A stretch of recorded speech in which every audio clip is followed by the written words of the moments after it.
नमस्कार। Sports scan के आज के संस्करण में आप सबका बहुत बहुत स्वागत। खेल जगत की तमाम खबरों का लेखा जोखा लेकर मैं हूं नवीन सक्सेना और आज के इस अंक में मेरे साथ हैं वरिष्ठ पत्रकार धर्मेंद्र पंत। धर्मेंद्र, स्वागत है आपका। नवीन, आपको और श्रोताओं को नमस्कार। नजर अब तक की खास खबरों पर। इतिहास रच दिया है आज भारतीय महिला ने। भारोत्तोलन में भारत की हर्षदा शरद ने इतिहास रचते हुए जूनियर विश्व चैंपियनशिप में स्वर्ण पदक जीत लिया है। आईपीएल क्रिकेट में अब से कुछ देर बाद कोलकाता नाइट राइडर्स का मुकाबला राजस्थान रॉयल्स से। संतोष ट्रॉफी फुटबॉल टूर्नामेंट के फाइनल में आज पश्चिम बंगाल का मुकाबला मेजबान केरल से। और खेलो इंडिया यूनिवर्सिटी गेम्स का कल बेंगलुरु में समापन। अब तक जैन यूनिवर्सिटी पदक तालिका में शीर्ष पर। स्पोर्ट्स प्रेमियों के लिए सबसे पहले हम रुक कर रहे हैं बेंगलुरु का। वहां खेलो इंडिया यूनिवर्सिटी गेम्स का कल समापन हो जाएगा। 10 दिन तक चलने वाले इन खेलों में विभिन्न विश्वविद्यालयों के खिलाड़ियों ने शानदार प्रदर्शन किया। पदक तालिका में कर्नाटक की जैन यूनिवर्सिटी 18 स्वर्ण, 6 रजत और 5 कांस्य पदक सहित कुल 29 पदक लेकर शीर्ष पर है। सीधा जुड़ रहे हैं हम अपने संवाददाता आनंद श्रीवास्तव के साथ, जो इस समय बेंगलुरु में मौजूद हैं। आनंद, क्या कुछ रहा इस तमाम दिन भारतीय खिलाड़ियों का इस आयोजन के दौरान?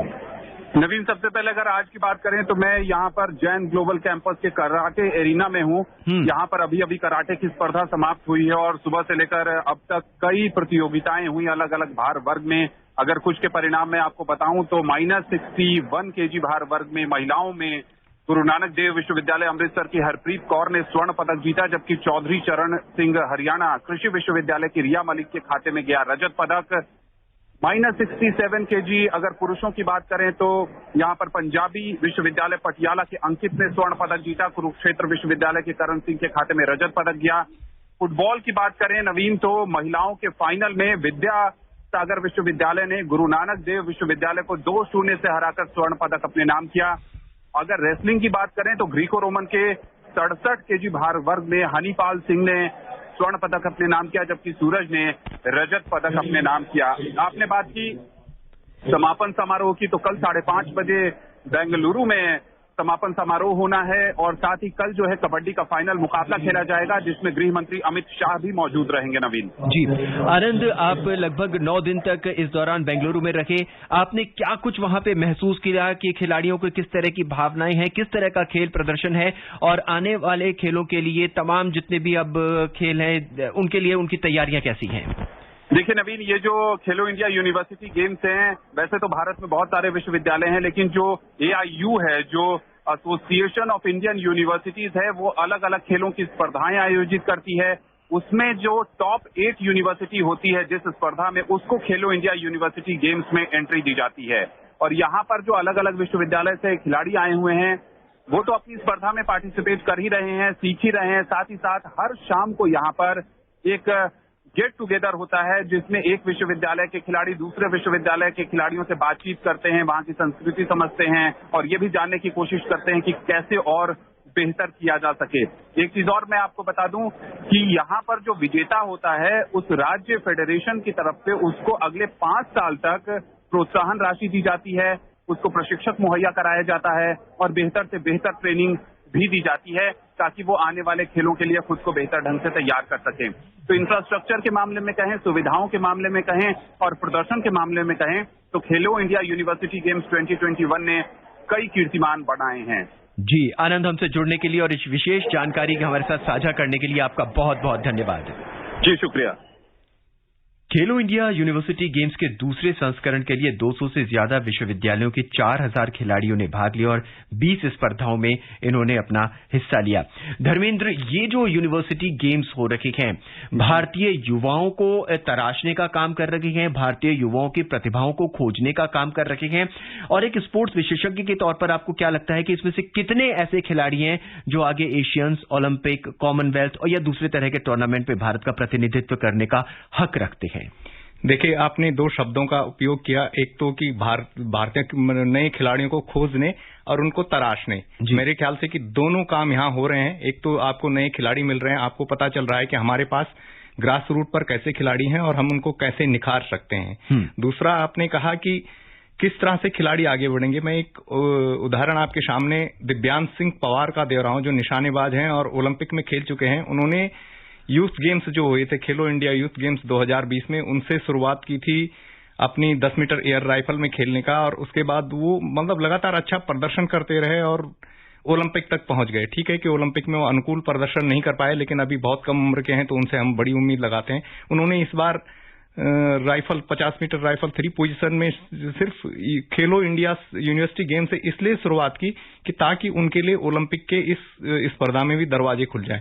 तो ऐसे कई खिलाड़ी हैं कि जो अपने लिए मतलब ये कह सकें कि मार्ग प्रशस्त कर रहे हैं, और जिस तरह से अभी आनंद ने बताया कि वो बहुत अच्छी बात ये लगी कि आपको जो राज्य सरकारें हैं आपको प्रोत्साहन राशि देंगे, तो इससे कहीं ना कहीं खिलाड़ी को अगर अच्छे प्रशिक्षक शुरू में मिल जाते हैं, अच्छी एक कह सकते हैं कि धनराशि मिल जाती है, प्रोत्साहन राशि आपको मिल जाती है, तो आपके पेरेंट्स को भी लगता है कि हाँ, इसके साथ बेटे का कैरियर जुड़ा है। क्योंकि भारत में अक्सर अब भी ये मानसिकता नहीं बदली है, ये मानसिकता धीरे धीरे बदलनी जरूरी है कि खेलोगे कूदोगे बनोगे खराब वाली जो मानसिकता है वो धीरे धीरे बदल रही है। और इस तरह के अगर यूनिवर्सिटी गेम्स होते हैं तो जो खेल संस्कृति की हम बात करते हैं वो भारत में लाई जा सकती है। धर्मेंद्र, नवोदित खिलाड़ी बहुत से नजर आए जो ओलंपिक खिलाड़ियों को भी हरा रहे हैं, यानी प्रतिभा जो है वो छुपी हुई है, लेकिन इन खेलों के बावजूद और ऐसे तमाम टूर्नामेंट जो अब भारत सरकार आयोजित कर रखी है, टॉप्स आयोजित कर रखी है, उसमें ये सभी खिलाड़ी बाहर निकल कर आ रखे हैं।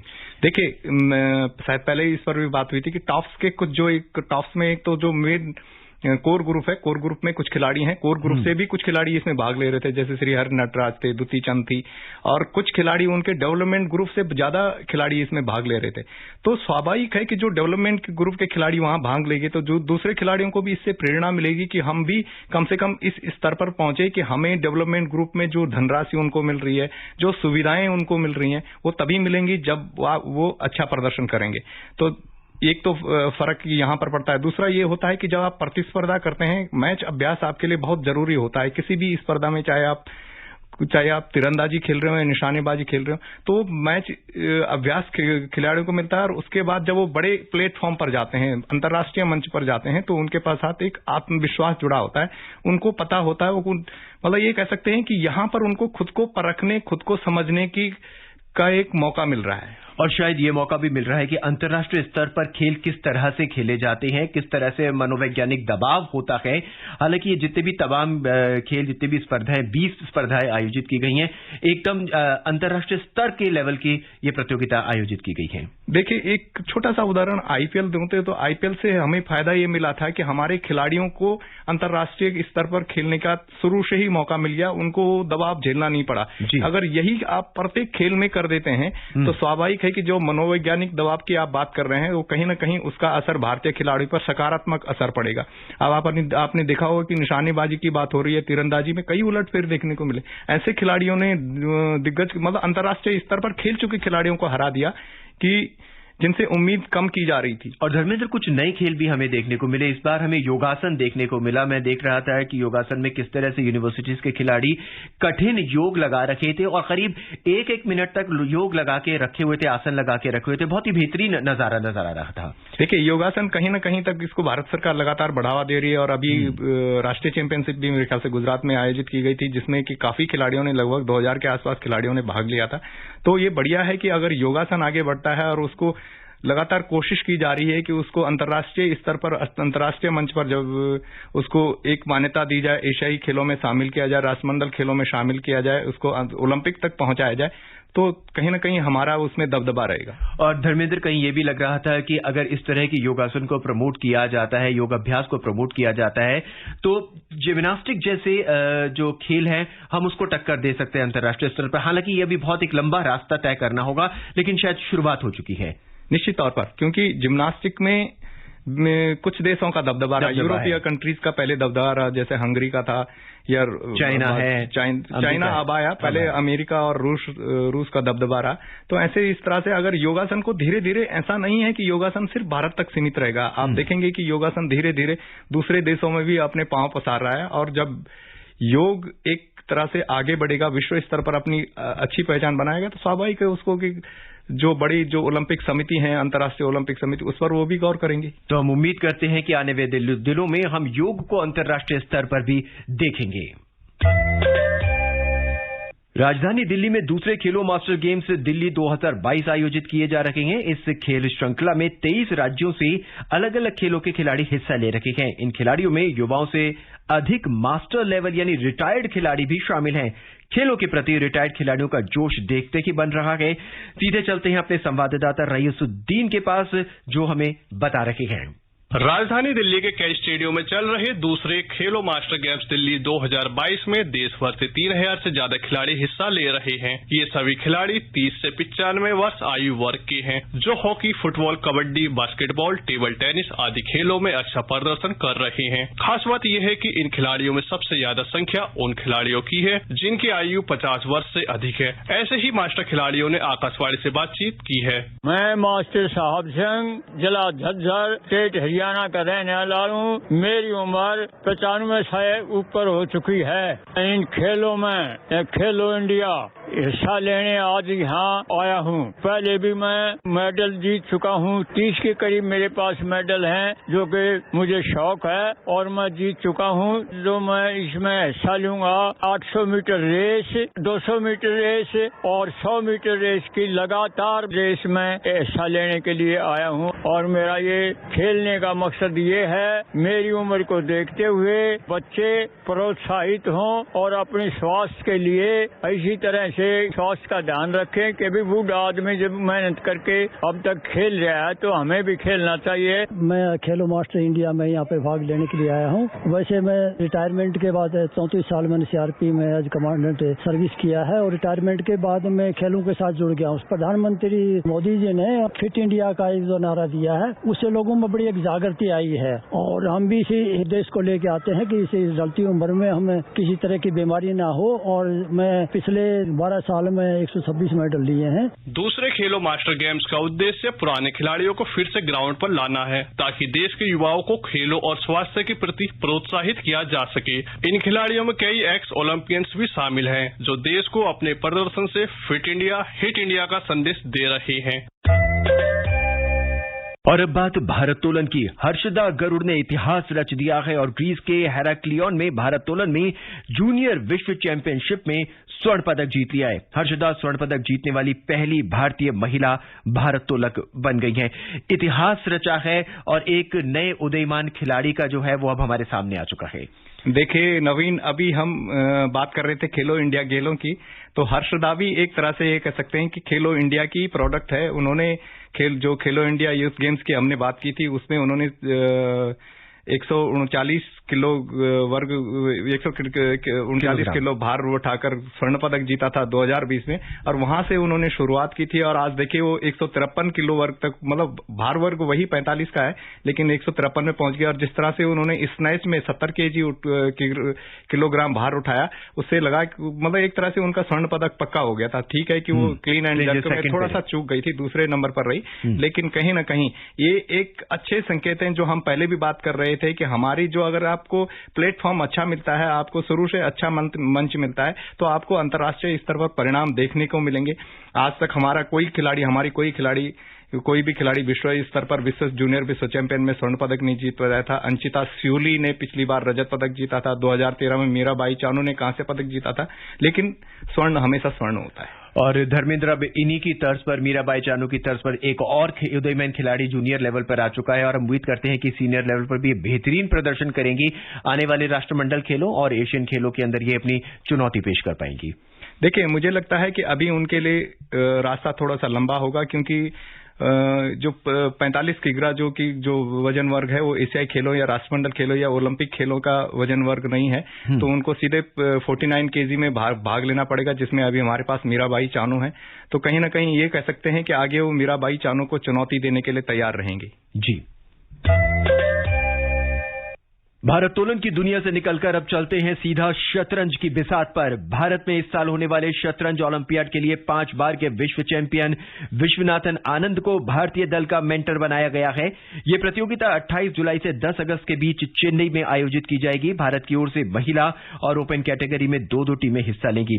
एक बहुत बड़ा आयोजन है जिसकी हम बात कर रहे हैं, और जो अंतर्राष्ट्रीय चेस ओलंपिक समिति थी उसने कहा भी है कि भारत ने लगातार चेस के ग्रैंड मास्टर आ रहे हैं, इसलिए भारत में यह ओलंपियाड होना तो बनता ही है। देखिए, नवीन की 1987 में शायद पहली बार विश्वनाथन आनंद हमारे ग्रैंड मास्टर, पहले ग्रैंड मास्टर बने थे। उसके बाद दिव्येंदु बरुआ आए और लगातार अभी हमारे पास लगभग 72 या 75 ग्रैंड मास्टर हैं। तो स्वाभाविक है कि भारत ने इस खेल में बहुत तेजी से कदम आगे बढ़ाए। हम पिछली बार के ओलंपियाड चैंपियन हैं, रूस के साथ हम संयुक्त विजेता घोषित किए गए थे। तो कहीं ना कहीं ये एक बहुत बड़ा मौका है उन खिलाड़ियों के लिए जिनको कि अंतर्राष्ट्रीय स्तर पर और ओलंपियाड में खेलने का एकदम से आपको मौका नहीं मिलता है, क्योंकि आप एक टीम उतार सकते हैं। यहाँ पर भारत मेजबान होने का कारण 2 टीम उतारा है, ओपन वर्ग में भी और महिला वर्ग में भी। तो हमारे कई नई खिलाड़ी उतरेंगे और जिस हिसाब से पिछली बार विदित गुजराती हुआ, हरिकृष्णा ने या फिर इरिगेसी अर्जुन ने, इन्होंने पिछली बार अच्छा प्रदर्शन किया था। तो इनसे कम से कम इस बार उम्मीद कर सकते हैं कि पदक की उम्मीद की जा सकती है। शतरंज की विचार से अब सीधा आपको लिए चलते हैं क्रिकेट के मैदान पर। आईपीएल क्रिकेट में मुंबई के वानखेड़े स्टेडियम में समय कोलकाता नाइट राइडर्स का मुकाबला राजस्थान रॉयल्स से हो रहा है। केकेआर ने टॉस जीतकर गेंदबाजी करने का फैसला किया और राजस्थान रॉयल्स ने बिना कोई विकेट के दूसरे ओवर में 6 रन बना लिए हैं। हालांकि मैच में अभी बहुत कुछ बाकी है। इससे पहले सुनते हैं नीलम की ये रिपोर्ट। राजस्थान ने 9 मुकाबले खेलकर 6 में जीत हासिल की है। दूसरी तरफ कोलकाता ने भी 9 मैच खेल लिए हैं, लेकिन अब 6 मुकाबले हार कर वो 6 अंकों के साथ 8वें स्थान पर है। राजस्थान रॉयल्स की टीम प्रतियोगिता की सबसे मजबूत टीमों में शुमार की जा रही है। हालांकि आखिरी मुकाबले में उसे मुंबई इंडियंस के हाथों हार का सामना करना पड़ा। लीग मुकाबलों में राजस्थान को इस हार से शायद उतना फर्क नहीं पड़ेगा, लेकिन प्लेऑफ के दौरान ऐसी लचर बल्लेबाजी टीम पर भारी पड़ सकती है। जोस बटलर अलग ही लय में खेल रहे हैं। राजस्थान के गेंदबाज निरंतर बेहतरीन प्रदर्शन कर रहे हैं। कोलकाता नाइट राइडर्स 6 मुकाबले गंवा चुकी है। अपनी बल्लेबाजी के दम पर टीम को मैच जिताने वाले पैट कमिंस को 2 मुकाबलों से टीम में ही नहीं लिया गया है। अगर बड़े खिलाड़ियों के साथ टीम पूरे विश्वास से खड़ी नहीं होगी तो लीग में प्रदर्शन बेहतर होना बेहद मुश्किल होगा। कप्तान श्रेयस अय्यर को स्टार्ट तो बढ़िया मिल जाता है, लेकिन वो उसे बड़ी पारी में तब्दील नहीं कर पा रहे हैं। नीलम मलकानिया, स्पोर्ट्स स्कैन। केकेआर लगभग जिसे कहते हैं कि बिलो द टेबल है, बहुत कम अंक हैं उसके, बहुत कम मैच जीते हैं। राजस्थान रॉयल्स बेहतरीन प्रदर्शन कर रही है। बहुत संक्षेप में आज किसका पलड़ा भारी रहेगा? जिस हिसाब से अब भी एक तरह से कि ये कहा जा सकता है कि टीम केकेआर की टीम संयोजन तैयार करने के लिए जूझ रही है और जिस तरह से राजस्थान रॉयल्स के हौसले बुलंद हैं, तो अब भी पलड़ा राजस्थान रॉयल्स का भारी नजर आता है। ये ठीक है कि पिच ऐसी लग रही है कि बड़ा स्कोर बनेगा और उसमें बाद में बल्लेबाजी करने वाली टीम के जीतने के ज्यादा अवसर होते हैं।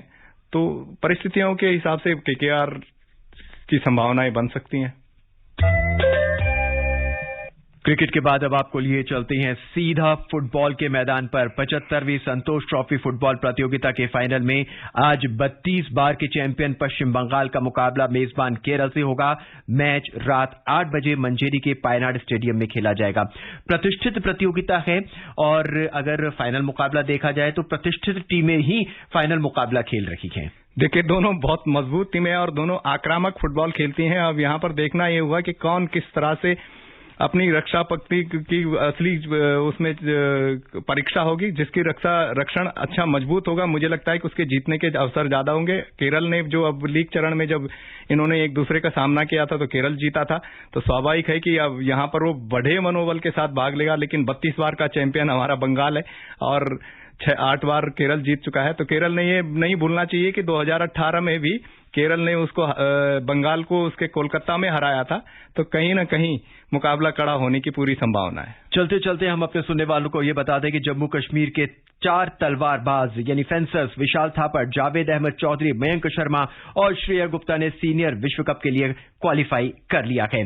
धर्मेंद्र, बहुत सी खबरों पर चर्चा करनी थी लेकिन वक्त हमारे पास बहुत कम है। इन तमाम खबरों पर अपनी विशेष राय रखने के लिए आपका बहुत बहुत धन्यवाद। हार्दिक आभार। नजर एक बार फिर अब तक की खास खबरों पर। भारोत्तोलन में भारत की हर्षदा शरद ने इतिहास रचते हुए जूनियर विश्व चैंपियनशिप में स्वर्ण पदक जीत लिया है और आईपीएल क्रिकेट में इस समय कोलकाता नाइट राइडर्स का मुकाबला राजस्थान रॉयल्स से। आज के इस अंक में बस इतना ही। मुझे यानी नवीन को दें इजाजत। नमस्कार।